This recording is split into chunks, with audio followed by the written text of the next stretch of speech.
Hi friends, நான் உங்கள் தோழி திவ்யா ரமேஷ். இன்னைக்கு சண்டே ஸ்பெஷல் தேங்காய் பால் சாதம் எப்படி செய்யலான்னு பார்க்கலாம் வாங்க. எங்கள் வீட்டில் பார்த்தீங்கன்னா 3 பேர். நான் அந்த அளவு சொல்கிறேன். உங்கள் வீட்டில் எத்தனை பேரோ அதுக்கு தகுந்த அளவுக்கு நீங்கள் கால்குலேட் பண்ணி போட்டுக்கோங்க.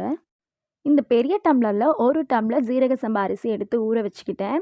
அப்புறம் வெங்காயம் 2 வெங்காயம், 1 பச்சை மிளகா, 1 தக்காளி எடுத்துக்கிட்டேன்.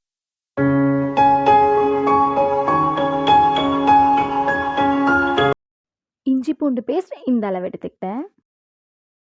அடுப்பில் ஒரு பேன் வச்சுக்கிட்டேன். அதில் பட்டை, கிராம்பு, லவங்கம் எல்லாத்தையும் ஸ்பைசஸ்லாம் ஆட் பண்ணிட்டேன். இந்த ரைஸுக்கு காரமே பார்த்தீங்கன்னா உங்களுக்கு பச்சை மிளகாய் தான் கொடுக்கும். அப்புறம் நம்ம கட் பண்ணி வச்சுருக்க ஆனியன், தக்காளி இதில் ஆட் பண்ணிட்டேன். நம்ம ஆனியன், தக்காளி ரொம்ப வதங்கணும்னு சொல்லி அவசியம் இல்லை. ஏன்னா தேங்காய் பால் ரைஸுக்கு ஓரளவுக்கு வதங்கினா உங்களுக்கு போதும். தேவைக்கேற்ற அளவு சால்ட் போட்டுக்கோங்க. புதினா, கொத்தமல்லி ஆட் பண்ணிக்கோங்க. நான் இன்னைக்கு கொஞ்சம் கம்மியாக போட்டிருக்கேன், என்கிட்ட இல்லை. நீங்கள் புதினா நிறையாவே போடலாம், டேஸ்ட் நல்லாயிருக்கும்.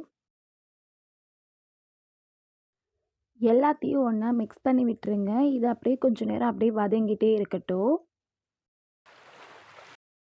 நான் 1 டம்ளர் ரைஸ் போட்டேன் இல்லைங்களா, 1 டம்ளர் ரைஸுக்கு 1.5 டம்ளர் நம்ம தண்ணி ஆட் பண்ணால் போதும். நான் 1 டம்ளர் தேங்காய் பால், 1/2 டம்ளர் தண்ணி.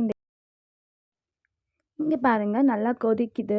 இந்த அளவுக்கு நல்லா கொதிக்கணும் ஃப்ரெண்ட்ஸ். இப்போது நம்ம ஊற வச்ச ஜீரக சம்பா அரிசி இதில் நம்ம ஆட் பண்ணிடலாம். இந்த ஸ்டேஜில் நம்ம தம் போட்டுடலாம்.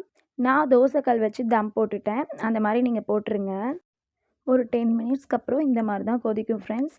நீங்கள் அடி பிடிச்சிடக்கூடாது, அதையும் பார்த்துக்கோங்க.